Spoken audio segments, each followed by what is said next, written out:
ওমা আরসালনাকা ইল্লা রাহমাতাল লিল আলামিন। রাহমাতুল লিল আলামিন নবী কোরআনে প্রমাণ, আশিক বিনে কে বুঝিবে আমার দয়ার নবীর শান। মাঝে মধ্যে যদি একটু নাতে রাসূল গাই, নবীর প্রেমে গাওয়া যাবে না একটু? আজেবা অনেকেই মাঝে মধ্যে আজেবাজে গান গায়। আজেবাজে গান গাইলে কলব দিল নষ্ট হয়ে যায়। নবীর প্রেমে যদি একটু গজল গাইতে পারেন, একটু নাতে রাসূল নবীর প্রেমে যদি গাইতে পারেন, তাহলে দিল পরিষ্কার হয়, হৃদয় ভালো হয়, যেরকম ঠিক না ঠিক কলব ভালো হয়। তাহলে বলতে পারবেন একটু আপনার সাথে, আপনারা সবাই হ্যাঁ বলেন না একটু? রাহমাতুল লিল আলামিন নবী রাহমাতুল লিল কোরআনে প্রমাণ, আশিক বিনে কে বুঝিবে আমার দয়ার নবীর শান। বলেন না, উম্মত বিনে কে বুঝিবে আমার দয়ার নবীর। নবী আমার মদিনারে বুলবুল, আমার আল্লাহ ভালোবেসে নামটি দিলেন হাবিবে রাসূল। আল্লাহু আকবার। ওই নবীকে ভুল বুঝিলে থাকবে না ঈমান, আশিক বিনে কে বুঝিবে আমার দয়ার নবীর শান। রাহমাতুল লিল আলামিন নবী রাহমাতুল লিল কোরআনে প্রমাণ, আশিক বিনে কে বুঝিবে আমার দয়ার নবীর শান। উম্মত বিনে কে বুঝিবে আমার দয়ার নবীর শান। ঠিক না বে ঠিক? আমার নবী রাহমাতুল লিল আলামিন নবী, আমার নবী নবী হইয়া তিনি বললেন, ও দুনিয়ার মানুষেরা, ও আমার সাহাবীরা, আমি নবীর গায়ে মালাকুল মউত হাত দিতে হলে অনুমতির প্রয়োজন আছে।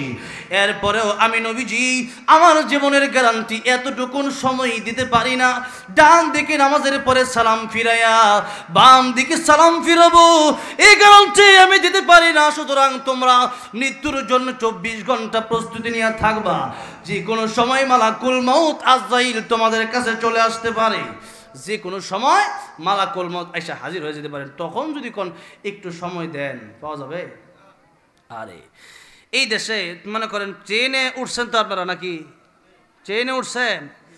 মনে করেন কমলাপুর থেকে কেউ জামালপুর হয়ে টাঙ্গাইলে আসবে, এর কাছে জামালপুর, মনে করেন জামালপুর হয়ে টাঙ্গাইলে আসবে। তো এখন যেই মাত্র এয়ারপোর্ট আসছে, এমনি ট্রেন আসে না। ট্রেন তো এটা আমাদের দেশে একটা কথার কথা শুনছি আর কি, যে একদিন নাকি ট্রেন আসছে 10টায় ঠিক টাইমে। একজন বহুদিন ধরে ট্রেনের প্রতিদিন অনেকে আছে ট্রেন দিয়ে যাতায়াত করে আমাদের দেশে। আমার বাড়ি তো গাজীপুর শ্রীপুরে। শ্রীপুর থেকে অনেকে আছে শ্রীপুর রেল স্টেশন থেকে, তারা প্রতিদিন জয়দেবপুর জানতে আবার আয় ঠিক মানে রেল গাড়ি চলাফেরা করতো আগে। তো এখন একদিন ঠিক মতো আইসে পড়ছে। প্রতিদিন আধা ঘন্টা 1 ঘন্টা লেট করে ট্রেন আই। তো একদিন 10টা বাজে আয় পড়ছে। এখন কয় আজকে তো ঠিক টাইমে আইছে। একজন কয় না, গতকালকে যে 10টা ট্রেন আজকে 10টায় আইছে। বুঝেন নাই? এই হচ্ছে আমাদের দেশের অবস্থা। একদিন পরে আইছে, এটা ঠিক মতো আয় নাই। এই দেখেন ট্রেনে তো আপনারা চড়ছেন, এখন কমলাপুর থেকে আপনারা মনে করেন জামালপুর আসবেন। কমলাপুর আই আপনার এক বন্ধুর লোকে দেখা, আরে বন্ধু তুমি এনে, কালকের এক ঘটনা। কালকে আমি এক হোটেলে খাইতে গেছি বনশ্রীতে। আমি যখন খাইতে গেছি একজন গজল ভিডিও করে, তো এই লোকের লোকে দেখা হয়ে গেছে। আমি আরে আমনে আনো, আরে ভাই আমনে আনো। আমি হ্যাঁ আইসি। যাই হোক, তো এমনি মানে কাকতালিও দেখা আর কি, হঠাৎ করে দেখা হয়ে যায় অনেকের সময়, ঠিক না? অনেক সময় টাঙ্গাইল মনে করেন গেছে, হঠাৎ করে দেখা হইতে পারে না বন্ধুর সাথে। তো কমলাপুর গেছেন, এত দূরে ঢাকা গেছেন, তা আসবেন, আপনার বন্ধুর সাথে দেখা হয়ে গেছে। বন্ধু কারে বন্ধু আমনে না, হ্যাঁ আমি তো আইসি। কই যাবে? জামালপুর যাবো। যাক ভালো হয়েছে, তুমি জামালপুর তো যাইবা, ট্রেন আয় নাই? ট্রেন তো আইতেছে, আধা ঘন্টা লেট হয়েছে। বুঝছি, আরো দেরি ভাই, ল একটু ঘুরাই। কই যাবো? কই ল একটু যাত্রাবাড়ির দিকে যাই গিয়া। কমলা ল একটু সায়দাবাদ জায়গা, ঢাকার জায়গার নাম কিতেছি আর কি, এই তার কাছে যে জায়গাগুলো আছে। একটু সায়দাবাদ গিয়ে টার্মিনাল যাইয়া ল একটা ভালো কাচ্চি বিরিয়ানির দোকান আছে, খাই গিয়া। হ্যাঁ চিন্তা করছে কমলাপুর যেহেতু কি করবো, একজনের চিন্তা হচ্ছে টিকিট তো কাটছি, এবার ব্লগে একটা ব্যাগ লয়ে যাইতে গেছে আর কি, ওই জন্য কাপড় সাপড় লয়ে গেছে।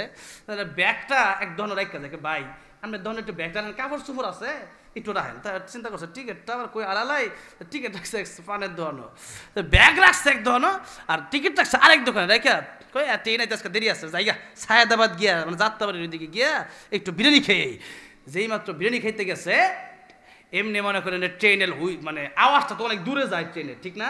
ট্রেনের আওয়াজটা অনেক দূরে যায়, এবং ট্রেনের আওয়াজটা কানে আয় পড়ছে। তো সে ভাবছে যে মনে হয়, সে তো বুঝতে পারছে যে মনে হয় ট্রেনটা আইছে এখন।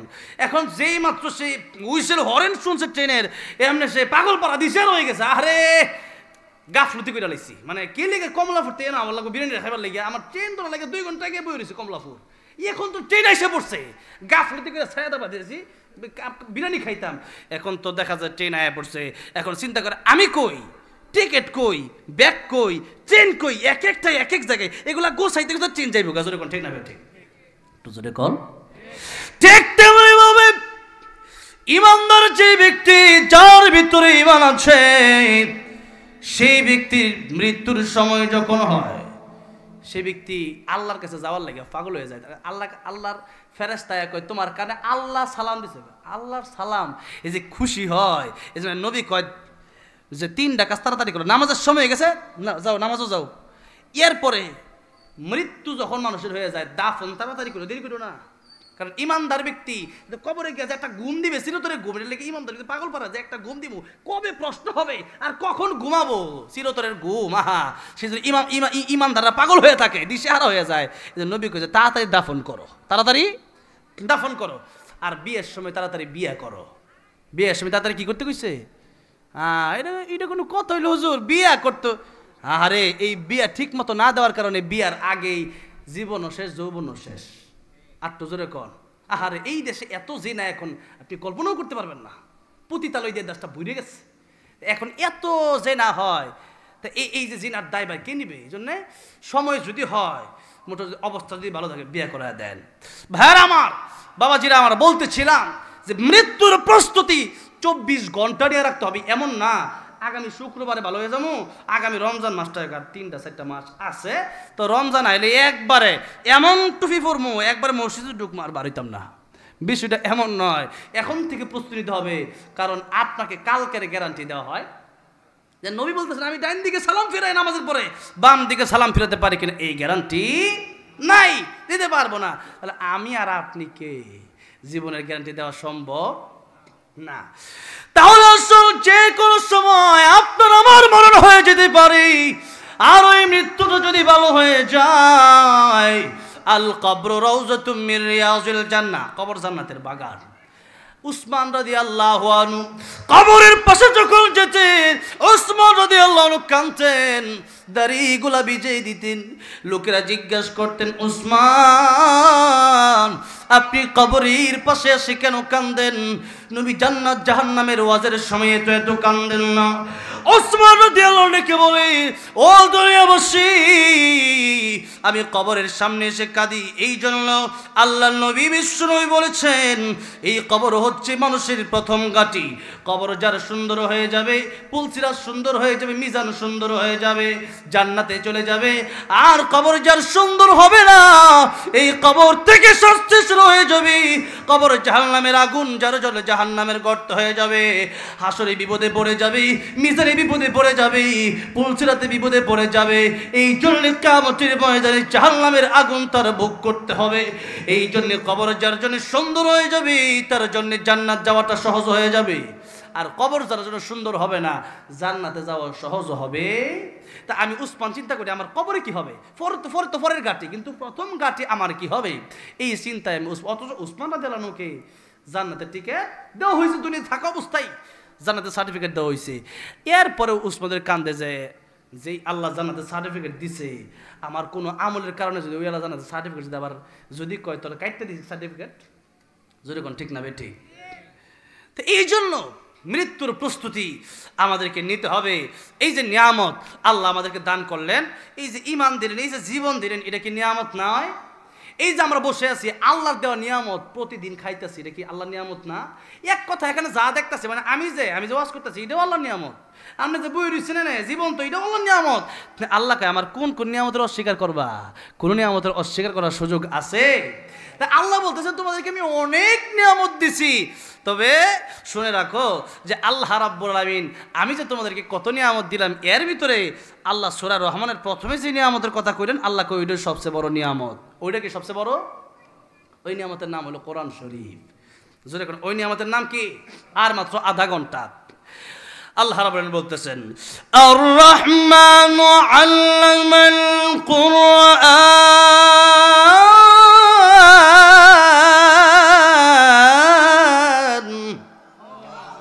আল্লাহ কয় রহমান তিনি, দয়াময় তিনি, কোরআন শিখালেন যিনি, কোরআন শিখালেন যিনি, মানুষ বানালেন তিনি।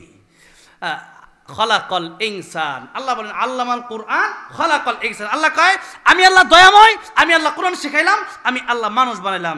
এবার আল্লাহ কয় যে আমি আল্লাহ রহমান তো ঠিক আছে, সবচেয়ে বড় তোমাদের উপর দয়াটা করছে আমি আল্লাহ দয়াময়। কি দয়াটা করছি তোমাদের উপর? যত দয়া করছি সবচেয়ে বড় দয়ার নাম হচ্ছে আল্লামাল কোরআন। তোমাদেরকে কোরআনটা দিলাম, এই কোরআনের কারণে ফামাং যুহজিহা আনিন নার, জাহান্নাম থেকে বাঁচতে পারবা। ওয়া উদখিলাল জান্নাতা কিতাবুন আনজালনাহু ইলাইকা লিতুখরিজান নাসা মিনাজ যুলুমাতি ইলান নূর। তোমরা অন্ধকারের পথ থেকে বের হইয়া তোমরা আলোর পথ পাবা, তোমরা জাহান্নাম থেকে বের হইয়া জান্নাতে যেতে পারবা। আর আল্লাহ কয় ফামাং যুহজিহা আনিন নার ওয়া উদখিলাল জান্নাতা ফাকাদ ফাজ। যদি জাহান্নাম থেকে বাঁচতে পারে কেউ আর জান্নাতে প্রবেশ করতে পারে, এর মতো সফল কাম আর কেউ নাই। জোরে কোন সুবহানাল্লাহ। এখন বাড়ি গাড়ি নারী, আল্লাহ কয় আল্লাহ এখন এই কথা বললে অনেকে প্রশ্ন করতে দুনিয়াটা তাহলে কি? আল্লাহ আবার এই আয়াতের এক আয়াতের ভিতরেই আল্লাহ দুনিয়ার কথা উল্লেখ করে বলতেছেন ওয়ামাল হায়াতুদ দুনিয়া ইল্লা মাতাউল গুরুর।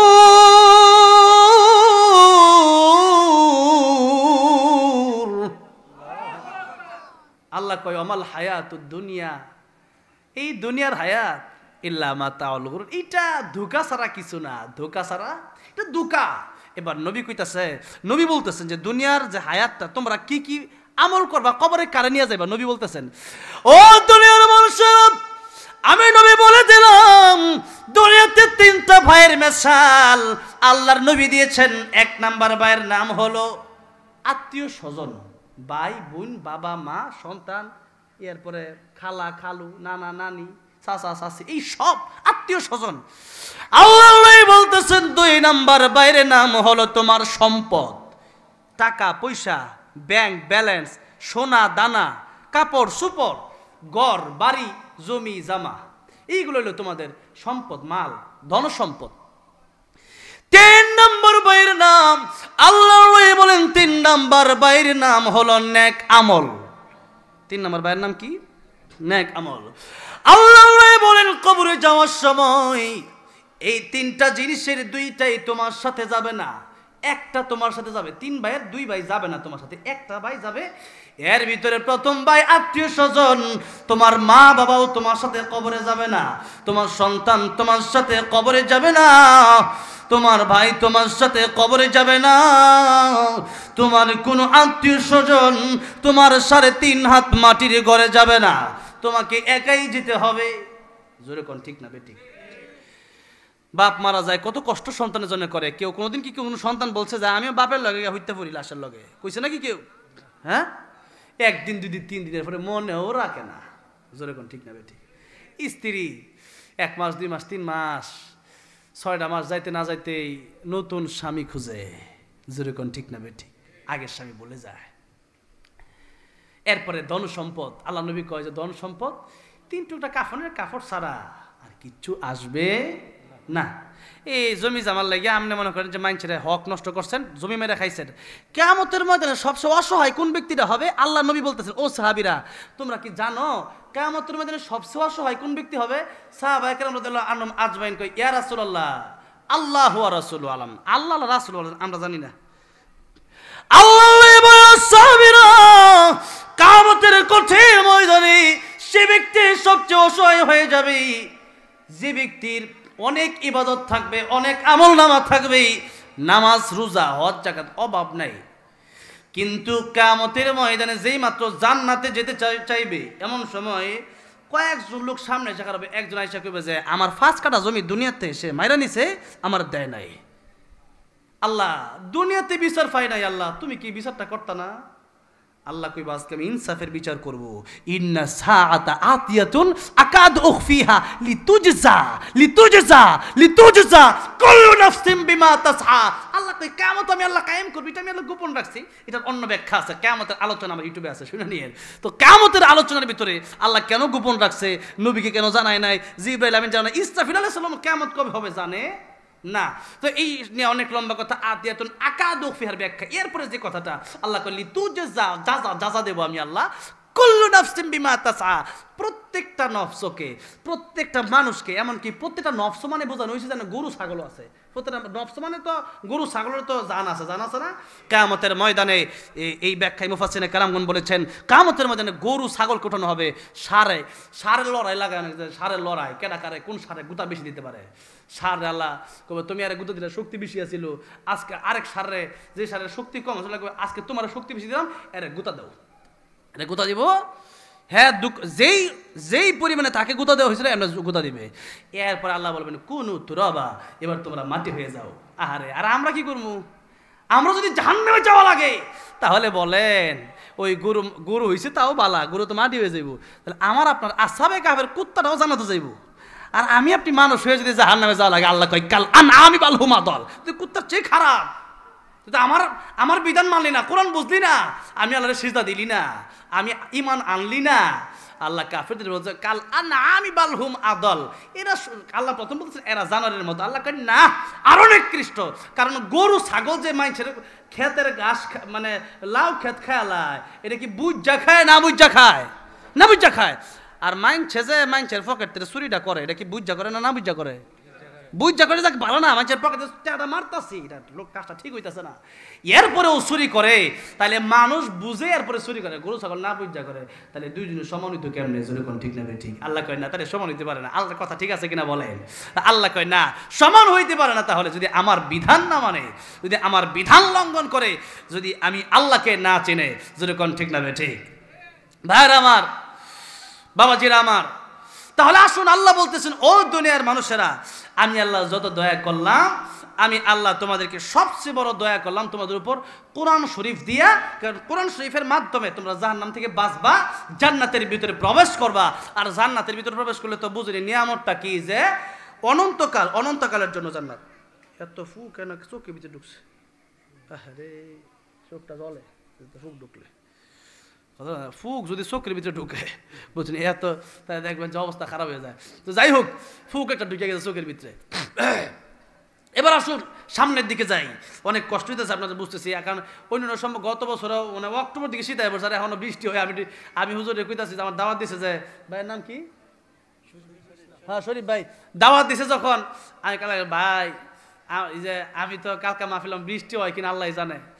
পরে যাই হোক, আল্লাহ রাব্বুল আলামিন গতকালকেও বৃষ্টি হয়েছে, তো আজকে আর বৃষ্টি হয় নাই। আল্লাহ আমাদের জন্য ব্যবস্থা করে দিয়েছে। সারা মাহফিল কমিটির দুইটা টেনশন থাকে, একটা হলো যে একটা হলো আল্লাহর হাতে, আর একটা হলো নিজেদের ভিতরে ব্যবস্থা। একটা হলো যে মাহফিল কিভাবে গুছাবে সব কিছু, বক্তা আসে কিনা, অনেক বক্তা তো আইও না। তো এখন দেখা গেছে যে আবার আরেকটা হলো আবহাওয়ার ব্যাপারটা, বৃষ্টি যদি আল্লাহ দিয়ে দেয়, কারো থামানোর ক্ষমতা আছে, একটা ভয় থাকে। আল্লাহ দিয়ে আলহামদুলিল্লাহ কোন। এবার আসুন, আল্লাহ যেহেতু আমাদের ব্যবস্থা কইরেই দিচ্ছে, তার আধা ঘন্টা দিলে সবাই কি কষ্ট হবে আপনাদের? এবার আসুন, আচ্ছা যাই হোক, বসেন। হ্যাঁ, এটা ওইব না ইনশাল্লাহ, বসেন। ভাই আমার, বাবাজিরা আমার, আল্লাহ বলতেছেন আমি আল্লাহ রহমান, আমি আল্লাহ দয়াময়, তোমাদের উপরে সবচেয়ে বড় দয়া করলাম কোরআন শরীফ দিয়া। ওই সাহায্য, হ্যাঁ, আইসে যখন আমার সামনে, আমিও কিছু দিই। আই রে আল্লাহ, মাশাআল্লাহ। তা আপনি বইতেন, পরে যাওয়ার সময় আবার দিয়ে দিব না ইনশাল্লাহ। এলন, এই যে লোন, এই যে আরেকজন দিচ্ছে, আপনি তো কাম বানালাইছেন মাশাআল্লাহ, জায়গা মতো যান। বোন এবার একটু একটু আলোচনা শুনেন, আবার ইনশাল্লাহ যাওয়ার সময় আপনারা কিছু দিয়ে যান, ঠিক আছে? কি লিখে আল্লাহ জানে, দিব না সাহায্য বোন ইনশাল্লাহ। ভাইয়ারা আমার, বাবাজিরা আমার, লক্ষ্য করেন, আসলে এরকম তো একটু ডিস্টার্ব হয়ে যায়। আল্লাহ বলতেছেন আমি আল্লাহ তোমাদের উপর যত দয়া করছি এর ভিতরে একটা দয়ার নাম হলো কোরআন শরীফ আমি আল্লাহ তোমাদেরকে দিলাম। এবার আসেন আমরা সামনের দিকে যাই। আল্লাহ বলতেছেন আল্লামাল কুরআন খালাকাল ইনসান, কোরআন শিখাইলাম আগে মানুষ বানাইলাম পরে। না আমরা দেখতেছি আমরা না আগে জন্ম নিছি এরপর না কোরআন শিখলাম। তাই আল্লাহর বলাটা তো ভঙ্গিমাটা তো এমন কেমন যেন আগে কোরআন শিক্ষা পরে আঙ্গুরে পাঠাইছে, বিষয়টা কি এমন?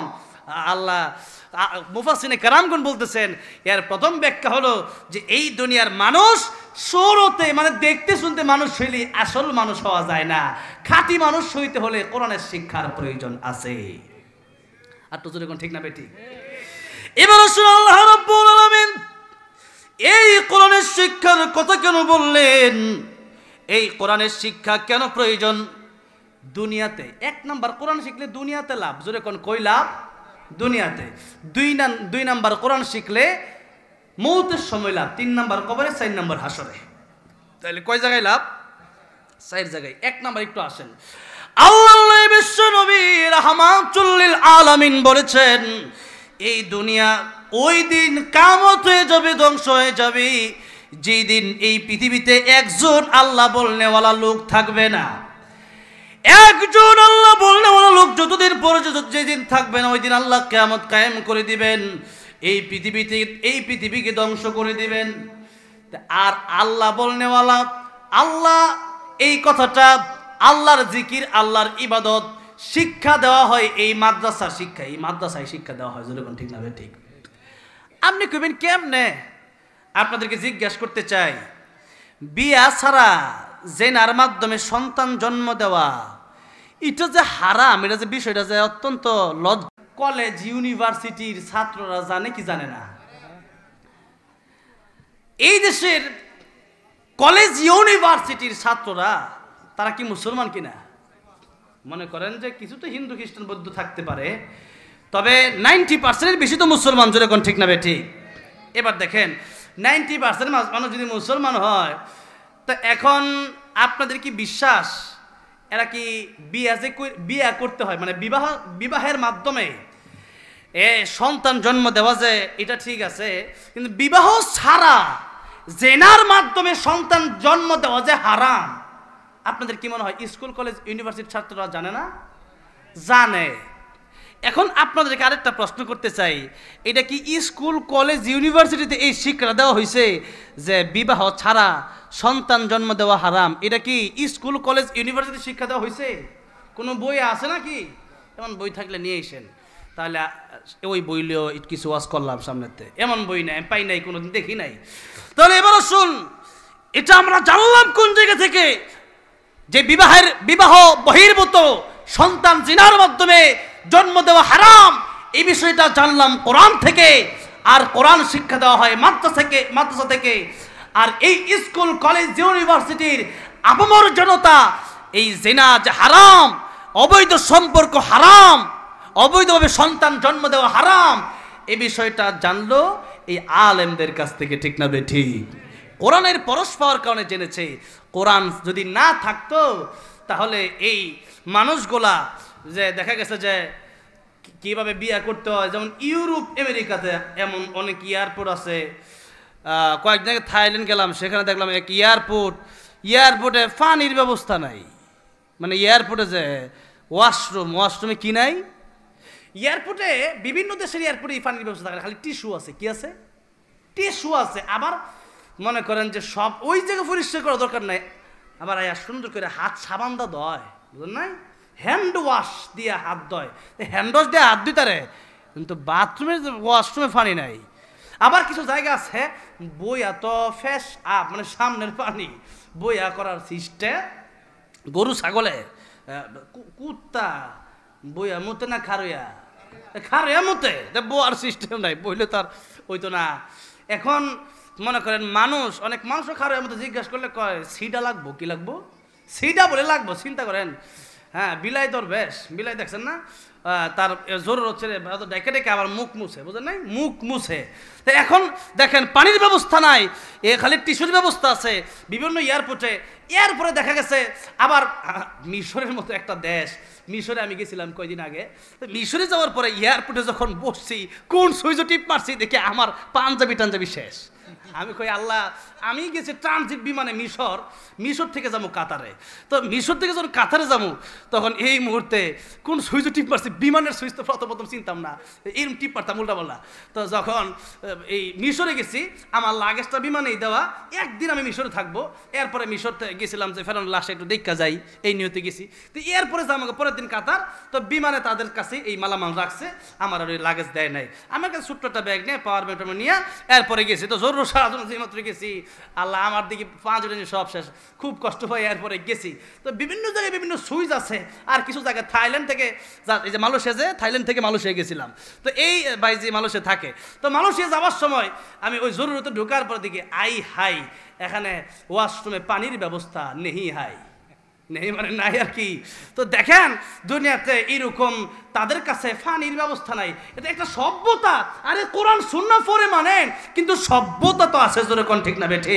একটা মানুষ যে তার পানির দরকার হবে ওয়াশরুমে, এত টিস্যু দিয়ে দিচ্ছেন, পানির লাইনে দেন, পানির লাইন ঠিকই আছে আর দেওয়ার জায়গায়, কিন্তু হেন পানির লাইন নাই, এরপরে বৈশা ব্যবস্থা নাই, খারিয়ে করতে হয়। তাহলে চিন্তা করে দেখেন সভ্যতা সিস্টেমও নাই।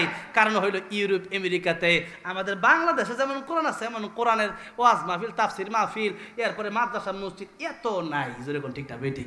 কোরআনের দাওয়াত যেহেতু নাই, কোরআনের ওয়াজ যেহেতু ওইরকম ভাবে তাদের কাছে মানে বিশাল আকারে নাই, বাংলাদেশের প্রত্যেক গ্রামে গ্রামে যেহেতু এই কোরআন হাদিস, এই দেশে তো সাহাবায়ে কেরাম রাদিয়াল্লাহু আনহুম আজমাইন আসছে, মদিনার ইসলামের সাথে এই বাংলাদেশের ইসলাম খুবই কাছাকাছি। এই দেশে সাহাবায়ে কেরাম রাদিয়াল্লাহু আনহুম আজমাইনরা এই বাংলাদেশে আসছে, আলহামদুলিল্লাহ। সেদিকে অনেক লম্বা ঘটনা, সেদিকে আজকাল যাব না। এবার আসেন যে বাংলাদেশের আলহামদুলিল্লাহ এত মুসলমান, এত তাফসীর, অনেকেই কয় যে কই ওয়াজ মাহফিল দিয়ে হেদায়েত না। আপনি দেখছেন হেদায়েত হয় কি হয় না? কত ডাকাত আমাদের কাছে আইসা বলে হুজুর আগে ডাকাত ছিলাম, এখন আল্লাহর ওলি হয়ে গেছি, এখন নামাজ ছুটে না, আগে দাঁড়িয়ে রাখি নাই, এখন রাখছি। আমনে খারাপ, আমনে গল্প একটা শুনছেন না, 2 জন গেছে গভীর রাইতে নদীত গোসল করতে, এক আল্লাহর ওলি সারা রাত ইবাদত করছে, তো গরমে গেছে গোসল করতে, আরেক সুর চুরি করে গেছে গোসল করতে। সুরে কয় বুঝছি হ্যাঁ বলুন আমার মতো সুর। আল্লাহর ওলি কয় না এমন তাহাজ্জুদ নামাজ পড়ে আমার যার ধারণা যেমন তা আপনি নিজে যেমন, হ্যাঁ আরেকজন ধারণা করলেই বলি। আপনি কোন কই এত আজ মাহফিলে ভালো তো না, আপনি ভালোছেন না ওইটা কোন, জোরে কোন ঠিক না বেঠে? কত মানুষ দাঁড়িয়ে রাখছে, কত মানুষ নামাজ পড়ছে, কত মানুষ কোরআন শিখছে, কত মানুষ নিজের ছেলেকে মাদ্রাসায় দিছে, আপনি তো জানেন না, জোরে কোন ঠিক না বেঠে? তাহলে আসুন, কোরআনের সমাজ না থাকলে একটা সমাজ অসভ্য সমাজে পরিণত হয়, আর কোরআনের সমাজ থাকলে পরে একটা সভ্য সুন্দর সমাজটা পরিণত হয়, যেরকম ঠিক না বেঠি? তাহলে মানুষের মনুষ্যত্বের জন্য কোরআনের প্রয়োজন, যেরকম ঠিক না বেঠি? কোরআন শিক্ষার প্রয়োজন। তাহলে আমরা দুনিয়াতে আজকে 2টা শিক্ষায় আর অনেক লাভ আছে। দুনিয়ার যে কয়টা লাভ হয় এর মধ্যে একটা লাভ হইল মাদ্রাসা শিক্ষা না থাকলে পরে, মাদ্রাসা শিক্ষা যারা মাদ্রাসায় পড়ে তাদের জন্য গর্তের পিপিলিকা দোয়া করে, সমুদ্রের মাছ দোয়া করে, হে আরো আকাশের ফেরেশতা দোয়া করে।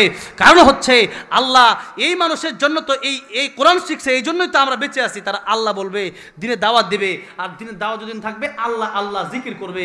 আর দিনের দাওয়াত নাই, মাদ্রাসা শিক্ষা নাই, সব অসভ্য হয়ে যাবে, আল্লাহ পৃথিবী ধ্বংস করে দিবে, এই দুনিয়া আল্লাহ রাখবে না, আমরা পিঁপড়াও বাঁচতে পারবো না, মাছকে আমিও বাঁচতে পারবো না, ফেরেশতা আমিও নাই, মালাকুল মত আজ যাইলো মরবো কিনা জোরে কন, মরে যাইব।